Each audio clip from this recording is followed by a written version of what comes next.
আমার উপকার হয়। এই সময়তে একবারে টাকা দেওয়া লাগে না, আস্তে আস্তে দিলে আমার উপকার।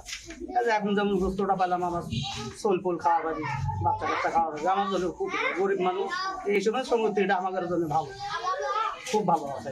এই গরমে আরাম নিয়ে হবে না হাহুতাশ, ঘুরলে পরে ওয়ালটন ফ্যান বাতাস আর বাতাস। তৈরি করার উদ্দেশ্য অনেক গরিব মানুষ আছে যে দিন মজুর, ওরা একবারে ঋণ করতে ও কাপড় চাপড় কিনতে ওরা হিমশিম খেয়ে যায়। লাস্টে মাংস কেনার মতো অতখানি অ্যাবিলিটি ওদের কাছে থাকে না। এই জন্য সমিতিটা করা যে প্রতি সপ্তাহে 100 টাকা করে দেওয়া, 100 টাকা করে দিয়ে হয়ে 52 সপ্তাহ আমরা ওদের বাড়ি যাই, আদায় করি। কেউ প্রতি সপ্তাহে 100 দেয়, কেউ মাসে টাকা দেয়, দিয়ে সেই জিনিসটা আমরা একসাথে জড়ো করে এই বছর শেষে মানে 26-27 রমজানে আমরা মাংস গরু নিয়ে আসে মাংস ওদেরকে দিই।